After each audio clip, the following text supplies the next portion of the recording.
Hey, Wait, hello. I hear you. I can't see you. it's coming. It's coming. All right. Are we recording? Dude, what do you think? I think yes. Is That's this what I think. unedited and unscripted? This is. Yeah, well, there's no other way. This is Wait. I started to see you there for a I second. know, I know. That's going to happen.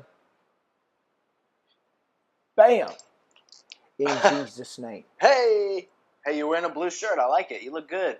Well, thanks. You look muscular. You look good. It's the camera angles. Sure, that's it. I'm actually losing weight. It's either that or the roids. I mean, either way. No, I haven't taken roids in about a week, so it can't be that. No, I've been cutting body fat. Yeah, which is cool. It's good. It's beneficial, and You're getting lean. yeah, getting lean. But it messes with the mind a little bit because you retain body fat all over, and so the arms shrink a little bit and here and there. And so Your arms aren't shrinking. Give me a break. You could No, lose like 4 inches on your arms, and they'd still look like my thighs. I don't know about that. It's but, true. It's true. It's definitely a different deal. Like So I it's can squat what you can bench. I actually benched today, and it was feeling heavy, but that's because our household has been fighting colds, and Yeah. so I went anyway because I'm stupid like that. And Jeremy, yes, it's 10 o'clock my time. It's 12 something for you. yeah, okay. Here's the funny thing about that. How are you? How am I? Yeah. Well, before I tell you how I am, I just think it's funny that how different our schedules are. Yeah, they are, but I'm just gonna blame it all on the time difference. What, 2 hours? Yeah. That's it.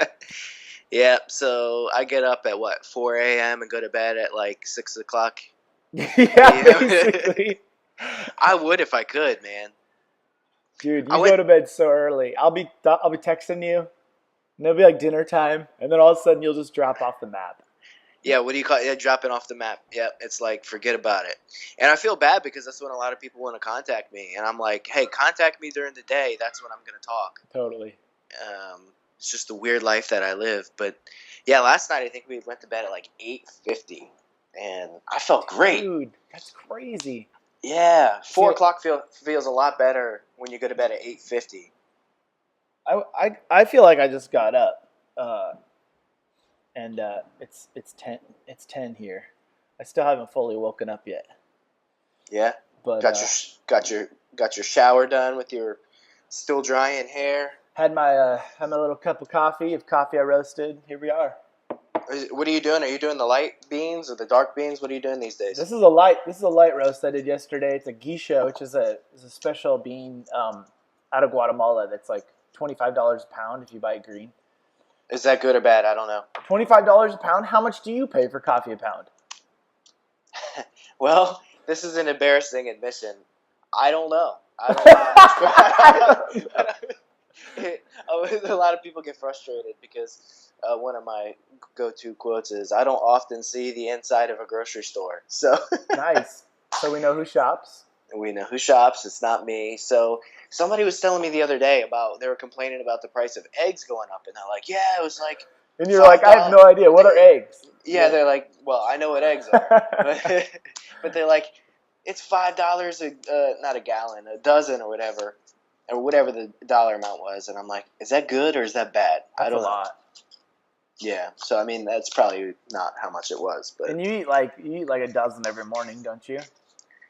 Between Shannon and I, we eat a dozen. Yeah. Oh my gosh, I was totally kidding, but all right, let's go with it. Yeah, I mean, I eat 7. Let's go with it.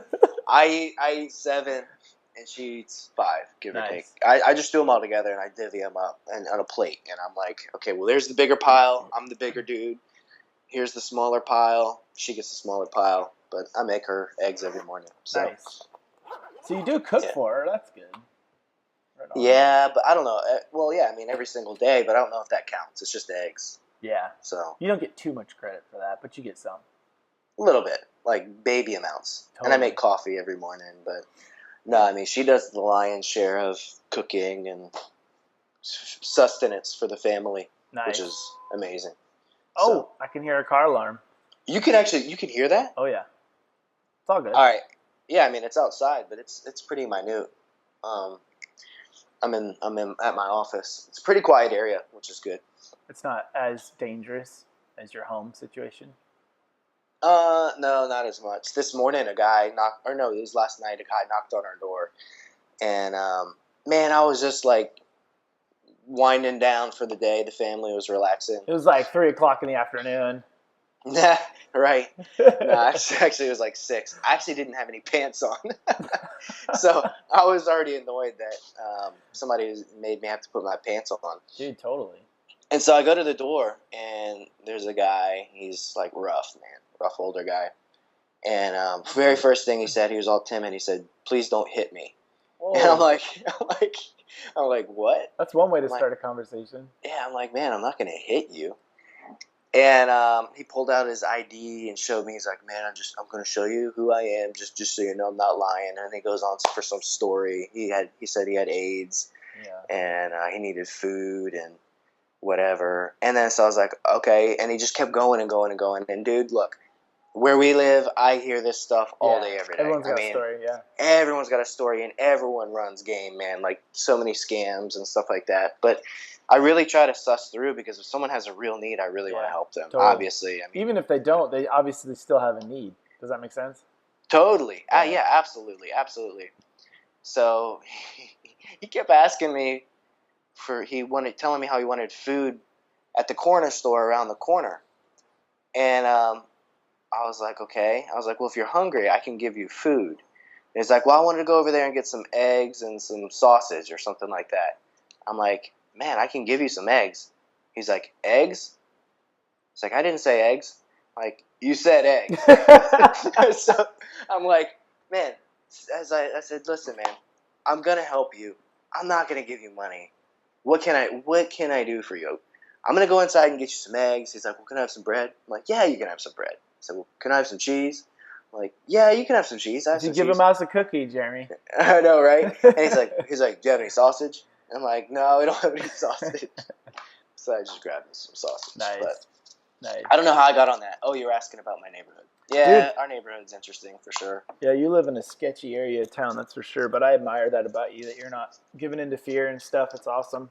I ran into a friend yesterday. Don't mind me as I put on my man lipstick. What flavor is it? It's mango, Burt's Bees. Bam. Nice. I ran into an old high school dude yesterday, and started talking with him and stuff. And he's just got kind of the normal life, and doesn't know Jesus, and is trying to find meaning in life and stuff. And just chatted with him for a little while, and then I was driving back home afterwards and just talking to Jesus about him. And I was like, Lord, just reveal yourself to him. Just bring him into the kingdom. And the Lord just went, you. I was like, oh, okay. And then it just dawned on me how often we pray for God to do something. And there's nothing wrong with that, right? Obviously, our lives are composed of prayer and the reality that our weakness is His strength and all that stuff. But it just occurred to me, dude, there's so much stuff in my life, and I'm sure for other people as well, where we pray for stuff and God's already given us the answer. He's already given us the ability to do the very thing that we're asking for. So it was a nice little interaction with both the guy and with Jesus. Anyways, I love it. Yeah, and I love that about God. I love how He's always giving us the wisdom in the situation. And speaking of just being the light, I remember I used to all the time, and I still do it, but not as much as I probably should. Pray that our house would be kind of a beacon of light in a not light area, so that when people pass through, they just see light emanating from a house, and it's not light bulbs, it's not anything other than the presence of God and the love of Jesus in our house. And so I mean, that's really important to me, and I know that's important to you too. And It's funny, man. It's crazy how much areas need that. They need people to come in and establish stability and to be carrying the person and the presence and the power of God. Totally. And say, look, I'm just going to be here and I'm not going anywhere. And we'll be a pillar of God's love. Totally. And I mean, because so many of the issues going on around us are so deeply ingrained. The crime, all this stuff. Yeah. It's all just generations of broken thinking and Yeah. poverty hearts and poverty mentality. And I get it. I totally get it. And what I believe people need is to receive the love of Jesus and to experience something better for themselves. Do you? You always have stories of people knocking on your door. I wonder if other houses in that area get as many knocks on the door as you guys do? I don't know. I'd love to know. Yeah. I mean, I haven't asked our neighbor. We got a new neighbor, which was great, a few months ago. So, because other than that, come here. On one side of our house is an empty lot. Across from our house is a bread factory that provides bread for the majority of the restaurants in the area, like po' boy shops and stuff like that. And then there was that house on the right side, and then a vacant lot, and that house was vacant for a long time. Yeah. So we felt pretty isolated there, and so having a neighbor was really cool. That is cool. Yeah. I have my little ballerina here. Hey, do you want to come here for a second and say hi to Jeremy? Lily. Hey. Hey, she can't hear you. Just a second. Here, now talk. Hello. Say hi. Hey. Are you getting ready for ballet? I didn't know you did ballet. That is amazing. Hey. She's in Do you have ballerina shoes on too? Can I see them? She doesn't yet. She will. Not yet. Yeah, you put those on right before you go? She's not going to have it here. No, right. Yeah, Christine is going to teach ballet right here. We're going to go camping. You are? Where are you going to go? Staircase. Staircase. Oh, that is awesome. Here, show your dress off to him. Ta-da! Oh. Dad, it fell off. It did fell off. Here. That's okay. There. All right. Say goodbye. Bye. Bye. Have fun. It's good seeing you. I love it when they don't say anything. I know. That's what mine do too. They just stare at you. They just stare. Yeah, I'm familiar with the stare. So what's staircase? Oh, it's actually where we got married. It's like part of what? I can't let you out right now. I can't. Christine, help! So Meatloaf. silly. So it's like a park, and it's in like an old growth forest and stuff. It's really, really pretty, and so we're gonna go camping there. That's where we got married. That's where we go hiking and stuff. It's really pretty. But it's like this week is national it's like 100-year anniversary of national parks, I think. So everywhere you go is free this week.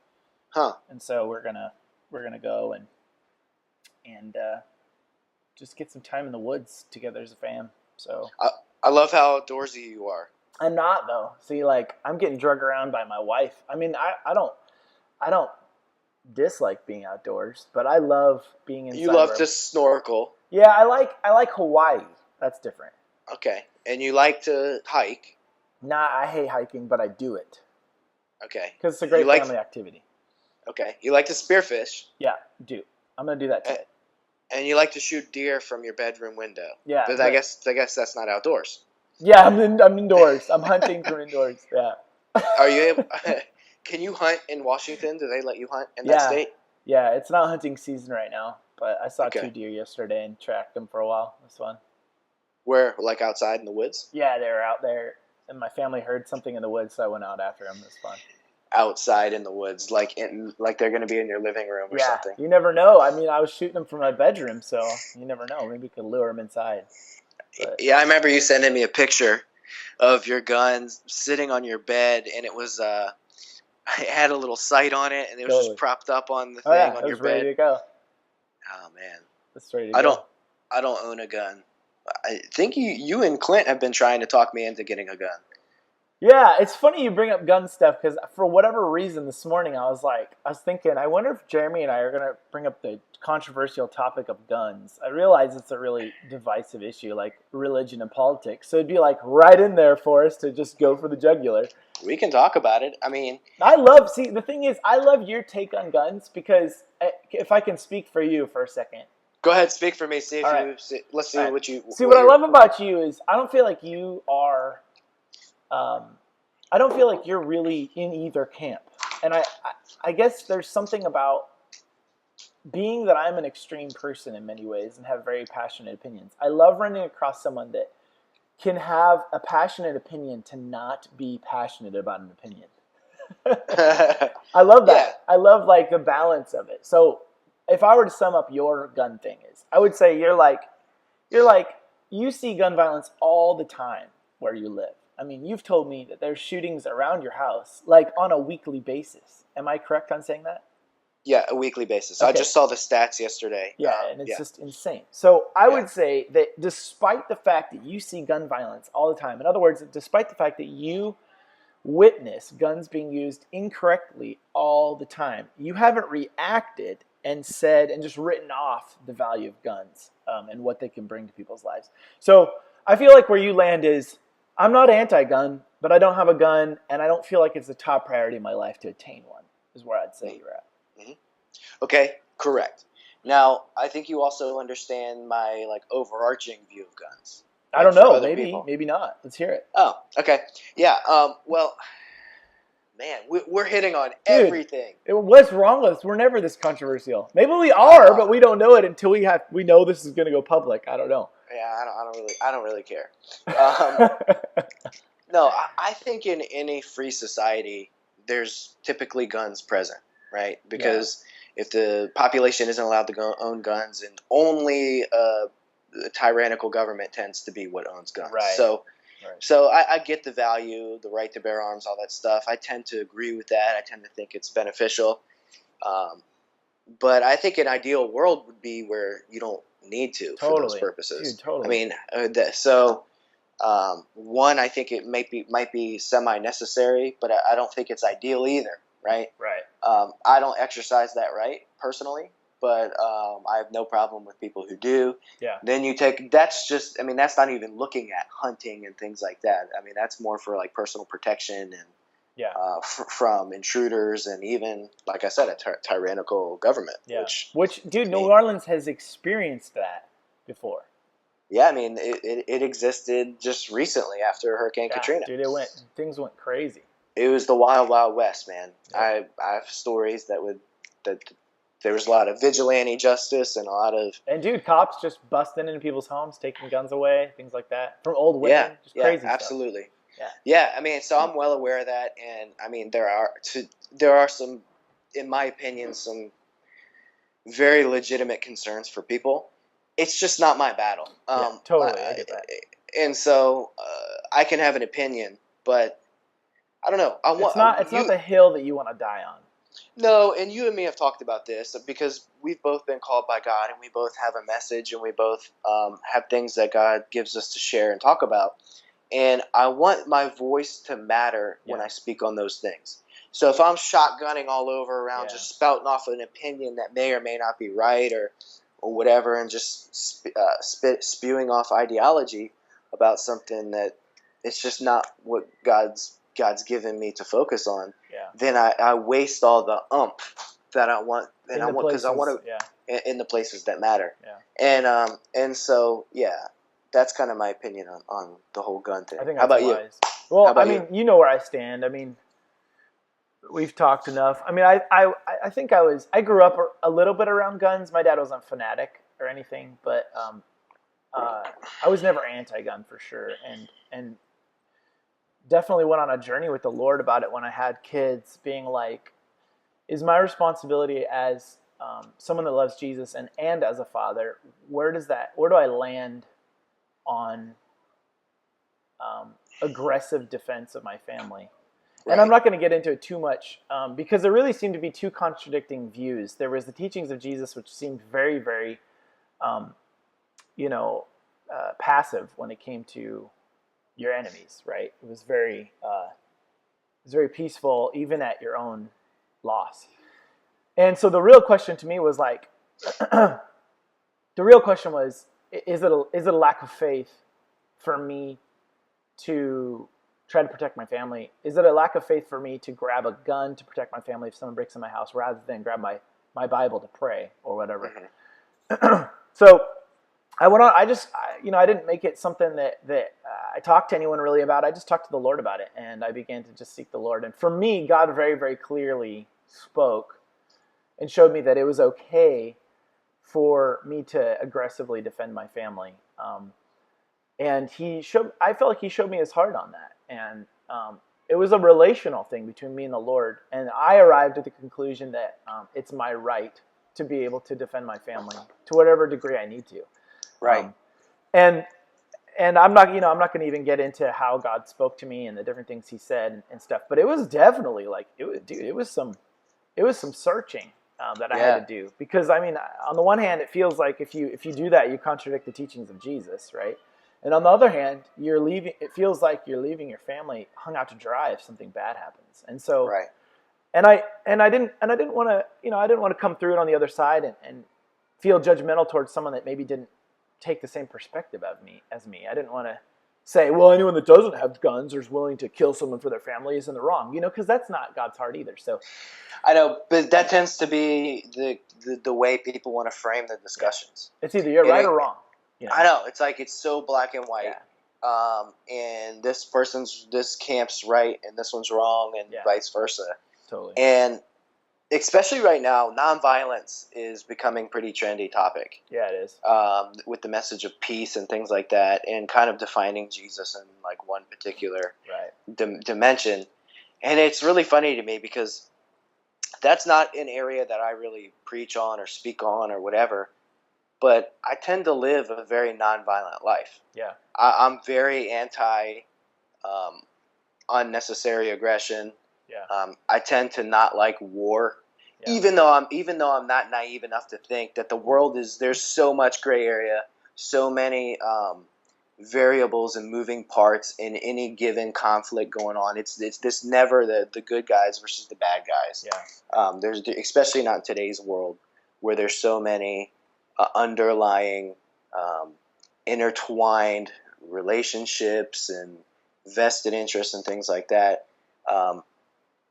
But at the same time, I'm a very, very peaceful person. Yeah, and the thing is, I think what's really important for us to understand with gun stuff is, regardless of where someone lands, like, we have to remember that I think that's what everyone's after, right? Like, what's that? Like peace. Like, yeah. Like, I'm not an aggressive person. I do everything I can in any situation for someone not to get hurt or physically assaulted, right? Like, I don't want wars.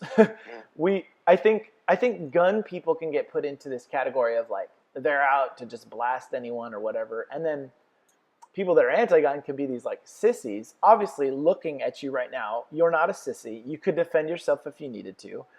You've already got 2 guns right there, right? I mean, so, but you know what I'm saying? Like, I think regardless of where people land on it, we have to remember that, like, the other side that takes the position that we don't, they're after the same thing. They're not like, let's go kill everyone. Like, let's engage people and see who's got, a bigger gun, who can shoot more or whatever. Like, no, everyone wants peace. Nobody wants, violence.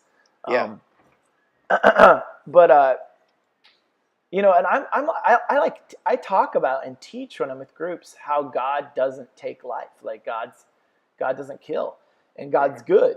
And the funny thing is that the conclusion I arrived at was that I'm actually pro-gun for the purpose of peace. I conceal carry, right? So when I'm around in public with my kids, I have a handgun on me. And I don't conceal carry for the purpose of needing to shoot someone. I conceal carry to actually protect life. And And I'm not, like, I do not want to use my gun. Like, I don't ever want to have to draw it, right? And so I think that's what's important. I think it's important for us to always remember that, like, regardless of where someone else lands on the issue, everyone actually wants the same thing. We all want,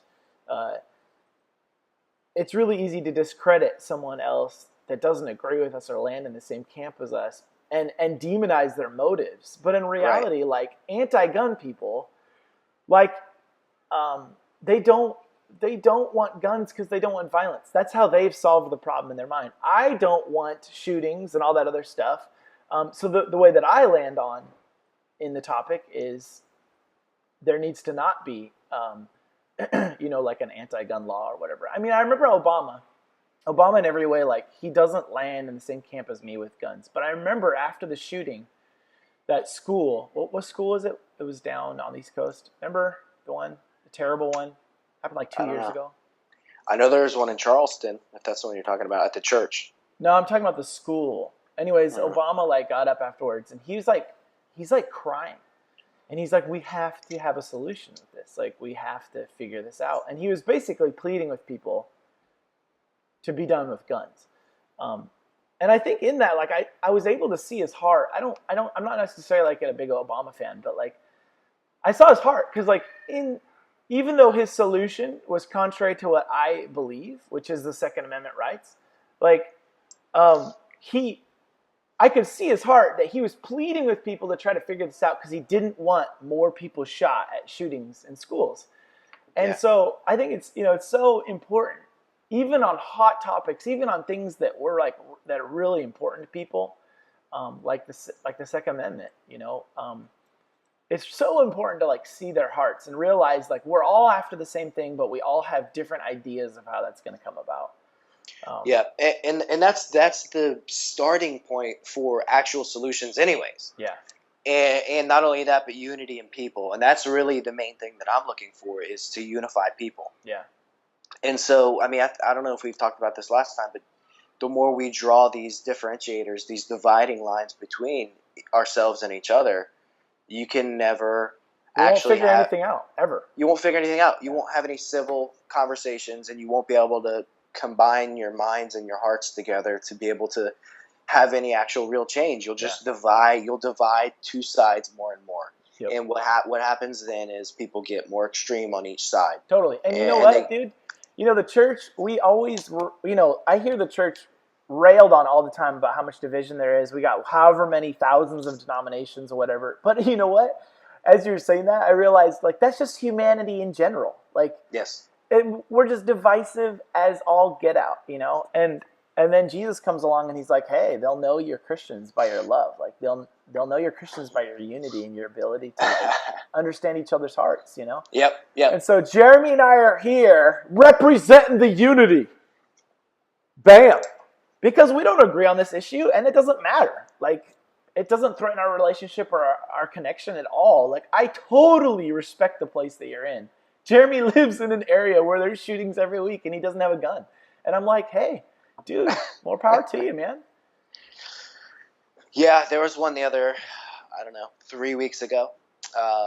My family and I had just gotten home. I think it was a Sunday evening, actually. Yeah. And we were over at my family's house eating dinner, and we got home. It was like 7 o'clock.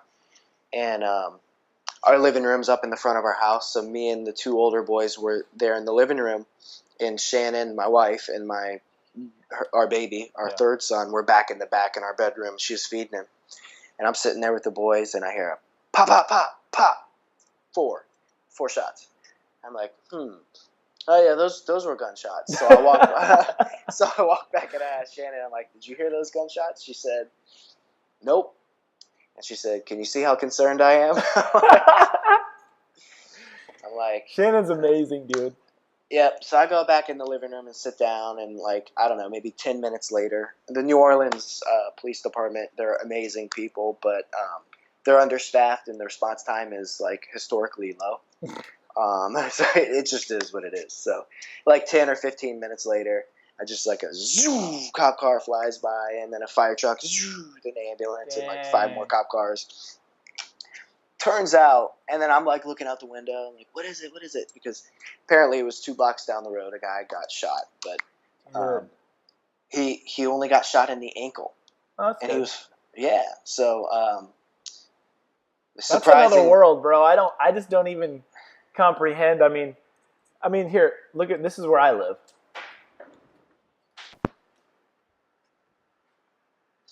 That's beautiful.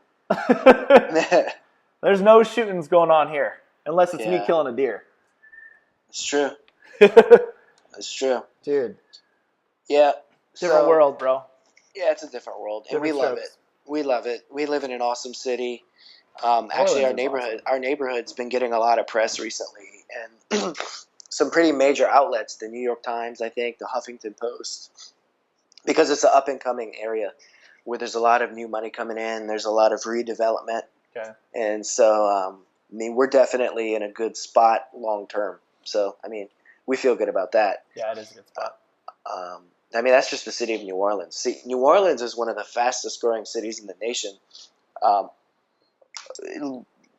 Large in part because of post Katrina, right? So the city in many places was devastated, and there's a lot of money flooding there. But we also, it's really friendly for business. Yeah. So there's a lot of new, young, and up and coming entrepreneurial type people.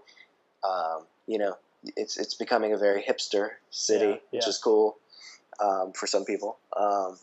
So yeah, dude. E took quite a spill the other day. Oh man, it was bad. It was bad. Yeah, so E is our middle child. He was on the bottom step. We were actually, it was 2 days ago. What was it? Tuesday? So Sunday. Yeah. We were all packed up, getting ready to head to church. A friend of ours is a pastor on the North Shore, as we call it, up in Slidell. And we were going to go visit his church and spend the day with them afterwards. And so we're all packed up. We're headed to the car. I'm closing our front door. Our front porch has 5 concrete steps that goes down and finishes at a concrete sidewalk. And Eli, our middle son, was on the bottom step. And I turn around, and he's just standing there. And I guess he slipped, or I don't know how he did it, but he just fell. And I watched him just tip over. And I don't know why, but he didn't put his hands out to catch himself at all. Just planked it. Yeah, and I was so far away, I couldn't do anything. So I kind of yelled, like, as he was falling. And Shannon was putting the other kids in the car. So when I yelled, she turned around, like, right after. Yeah, he just landed directly on his chin. Oh. And oh man, it made the most eerie sound. I still can hear it in my mind. So I picked him up and like rushed him into our kitchen. I hadn't looked at it yet, but it was just dripping blood everywhere, all over our kitchen floor, all over his shirt. I grabbed a rag and put it on it, and then Shannon came in, and I took it off and just to peek at it to see what we were working with, and it was just like, bleh. It was just open, like you could see. You sent everything. me a picture of it. It just looked like Vietnam, dude. It looked like a bullet wound, kind of like the exit wound. Yeah, it was huge. Yeah. You said you could see his bone. Yeah, and like the tissue and all that stuff. So we rushed him to the emergency room and had to wait for a long time. But I mean, that is what it is. And it's funny because he cried at first because he was afraid, and I'm sure it hurt. But a few minutes later, he gathered himself and he got this look on his face, kind of like this stoic like look, and he did not lose that face the entire time. So we're sitting there at the hospital. He's sitting like this, even through stitches. Wow, dude, it's tough. So yeah, and it was so deep that the doctor was having trouble because they had to do deep stitches because they said some connective tissue was broken. It was like split. So that some of the stitches were like way inside there, and the guy was having trouble because it was way in there. So he had to get another doctor, and so they were like teaming up together doing it. And here's he just laying there, dude. Yeah, he's so brave, man. I was so proud of him. But yeah, so we ended up having a cool God experience later that day. So after that day, his day was tough. Poor guy went through the pain, went through the trauma, whatever. So Shannon and I were like, this kid is getting spoiled today. He's gonna get what he wants, man. So his favorite thing is chicken sandwiches, or as he calls them, chicken nugget sandwiches. Nice. So he wanted to go to Wendy's, and so I took him to Wendy's to get a chicken nugget sandwich and a Frosty. And so we picked him up, and he wanted to wait till we got home to eat them, but we needed to go to the drugstore to get some Neosporin for the wound and things like that. So we jump over to the drugstore, we get our Neosporin, and we're heading out, and a woman was kind of engaged us, and she said, "Hey, excuse me, do you have any food?" And I said, "No, actually." And she just went on with this story about how she was in jail and da da da da da. I'm like, food. And the Holy Spirit's like, yes, you do have food. You have a chicken sandwich. And so immediately I realized that, yeah, I can help her, because I was trying to figure out how I could help her, because I was probably going to go in and get her something inside. But she said she wanted something warm or hot. She wanted hot food. So God gave me the indicator that, hey, chicken sandwich, she needs to have this chicken sandwich. And so I tell little Eli, come on, buddy, we're going to walk back to the car. And I told the lady, I said, hang on, we're going to be right back. So from the time we're walking back to the car, before we get there, the Holy Spirit kind of unravels this plan for me. And the plan is that we were going to give Eli's special chicken sandwich. After getting the stitches in his chin and going through a traumatic day, his special reward, we were about to give it away. Yeah, come on. And not only that, but he was going to be the one to give it away, not me. Okay? Because he was going to get to learn what it means to give sacrificially and to give when it hurts. And so he was a little bit reluctant. He's like, that's my sandwich. I'm like, yeah, it is your sandwich, but it's about to be her sandwich. And I said, do you trust me? Do you trust that I'm going to take care of you? Do you trust that it's going to be okay? Okay, give her the sandwich. So I gave it to him to carry. We walked back to her from the car. And as we're approaching, I just told her, I said, this was his, and now it's yours. And as soon as I said that, like, she just started sobbing, like sobbing. And she got the message, but just so that she didn't think that was a guilt trip, because I don't do guilt trips. Yeah. I said, I told you that for a reason, and here's the reason. Because God gave us this sandwich. And it's true. I mean, I believe every good thing comes from God. I believe that truly. But I mean, the way we live is we survive through the generous donations of people that give to our ministry. So quite literally, the money that paid for that sandwich came from God. So the sandwich came from God. And I told her, and I said, God has always provided for us, and he will always provide for us. And I said, when we give you this sandwich, we're going to get another sandwich.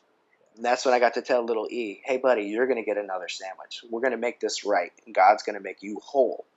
And that's when he got his lesson. And that lesson is that the giving sacrificially, that there is no limitation with God in the kingdom of heaven. There is no lack. There is no. So we don't have to be afraid if you give something away that you're going to go without. And maybe you do for a little while, because maybe you don't understand how your chicken sandwich is going to be given back to you and more. You don't understand it. There's no plan sometimes. Yeah, there was a period of time between you getting it, or giving it away, and when you got it. Yeah. Yes, but you don't have to worry about that. Yeah. So he ended up getting his chicken sandwich. He got to learn what it looks like to give sacrificially. She got to learn that God's going to provide for her, and that it's going to happen in miraculous ways. It's going to happen from people just walking out and giving her stuff. Yeah, and then hopefully her taking that and parlaying the favor that God gives her, and cooperating with that to build and develop a new life. Will she do that? I don't know, but it's not my job to figure out. And that's what I've come to when it comes to benevolence or just doing kind things like Jesus would do for somebody. What they do with it is between them and God. Yeah, it's not our responsibility. It's not my responsibility. It's my responsibility to follow the prompting of Jesus and love people without condition. Yeah, and so that's what happened. So right now, we just want to open the phone lines and take an offering for Jeremy. Yeah. See this cloth right here? He's going to pray over it. See this water?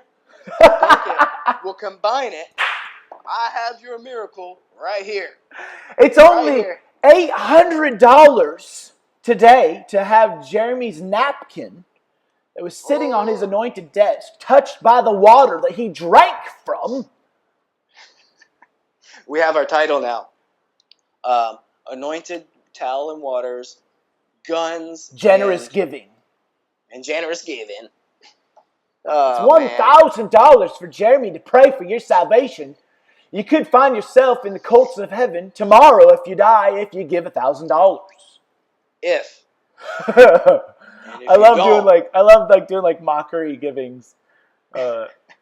Open the phone lines right now. Open the phone. They're only going to be open for 15 minutes. We're getting one in right now. We got a phone call. Put them on. I'll do that. Tommy in Texas has generously given a seed offering. He just secured his salvation. Right on, dude. That's such a good lesson he taught E. I love it. Poor kid, man. And the cool thing is when we give away, and I'm not one of those guys that's like preaches the whole like, sow and then you're going to reap tenfold thing. Even though I think that there's a biblical precedent for that, I don't really teach that. But, the thing is like, he gives a sandwich. And how much of the time when we give our sandwich, when we're the kid that gives Jesus our sack lunch right before he multiplies it into, the loaves and the fishes, whenever we give God something, it just seems like what he gives us back because he just multiplied it. A lot of the time it is more than we initially put in. Right. Right. Like, and I'm with you. I don't necessarily teach the reaping and sowing. I tend to live from inheritance. Yeah. And that's why it's funny the way I didn't plan out how I was going to teach that to E, but I kind of taught a principle, but the principle didn't come with because you gave it, you're going to give it back. The principle ended up being you're free to give because you are going to. You're free to give, totally, and you don't have to worry about the lack on the other end because there is no lack on the other end. All there is on the other end is abundance. Well, and see, the thing is, the difference between those things is like the one where your motive to give is that you're going to get back actually can have a poverty mentality behind it. Yeah, because you're limited. You're limited to that amount. But E's lesson was, I can give this because I can fall back into Papa's arms and know that he's going to give me another sandwich. Like, he's going to see this act of generosity. He's not going to leave me hanging out to dry. I can always trust him. I can always bank on him. And there's more sandwiches where that came from. That's the key right there. Yeah. There's more where that came from. Yeah. And getting those sandwiches and tapping into that abundance is not conditional upon us giving. Yeah. Dude, totally. It's freely receiving. Yeah. And so, but when you have that mindset, then you just give. It's like boom, boom, boom, boom, boom, boom. Everything I have that's not tied down, it's here. Or even the stuff that's tied down, you can cut the rope off and give it away. It's so good. Check this out. I want to tell you this, and I'm not going to say the person's name. If people are really smart, they'll probably be able to figure it out. But I don't want to say this person's name because I don't want to take their blessing from them. They obviously did it in secret, and I don't want to blow that for them. But our friend, she did the finances for some major ministries, and these major ministries had a well-known speaker come to their conference on a yearly basis, and he would speak at multiple sessions during this conference. It was a large conference, thousands of people. Now, she was the one counting the offerings, and she was the one figuring all that out. And so she knew exactly how much everyone was giving, okay? So this main speaker comes to this conference, and she said that at every single session, whether he was speaking or not, he was giving into the offering plate. And she was like, he was giving liberally. And I was like, okay. She goes, let me put it into perspective. What they paid him at that conference to come speak, like his honorarium, it in no way compared to the money that he gave in the offerings. And I just loved that, dude. I love that someone's sitting there, main speaker, the person that like, the last person you think to be given big into the offering plate, right? I mean, the guy's there to serve other people and bless them. And he's the one giving bigger offerings than what he's, the check they're going to give to him at the end. Like, dude, I loved that. Oh, I loved it. That's so exciting. And that is a guy who, I don't know who it is, but that's a guy who knows his father. Dude, totally. Who knows what it means to be a son of God. I love it. He knows the war chest. The war chest. What's your quote on that again? Yeah, that's what God told me. He said, what did he say? I put it in the book, The Table and the Dream. Yeah, I remember. He said, slaves live hand to mouth, but kings have war chests. Come on. Yeah. So that was kind of one of the lessons he taught me during a long, prolonged period of destroying my poverty mentality. Yeah. That I've had my entire life. Everyone's got it, man. Until we know we're adopted, we're sons, daughters. Everyone's got it. Even people that are really rich. A lot of people still have that poverty mindset. That's very true. Poverty doesn't have to do with a number. No, it really doesn't. That's a very good point. Well, dude, I think I have to cut off the phone call because pretty soon Christine's going to be doing ballet in this room. She teaches a bunch of little girls. But, dude, I loved talking with you. Can we do this again soon? Is that all right? You don't know? Maybe. You don't know? Maybe. Because I'm pro-gun, is that why? We'll see. What's that? Because I'm pro-gun, is that why? I cannot fellowship with you. You are not my brother. Totally. Any reason to write people off, hey? I'm offended by you. I will stay offended by you. I will not forgive you. Dude, we have to do this. I think we're going to need to do this weekly. What do you think? Yeah, well, weekly at least. I think where I'm at is I'm like, if people are eating it up and they want more, I think we could do this a lot more than weekly. I think we could do a couple times a week. So maybe you're asking the wrong person. Maybe I am asking everyone that's listening, if you want it more than once a week, let us know. Tell us what you think, and we'll try to make it happen. And we should start letting them suggest topics, and we're not going to promise that we'll get to it. Yeah, if it happens, it happens. This is no agenda, so we can't promise. But if we can squeeze it in somehow, we just might do it. Yeah. So we'd love that too. So that's a good idea. In the comment section, dude, you know people are going to ask us to like hit on like super theological stuff. But you know what? That's why it's going to be great because we just have the inability to be super theological together. I know, right? So we'll be able to totally answer the questions. It's like the magnets. What are they? When the two positives are together, they just like totally.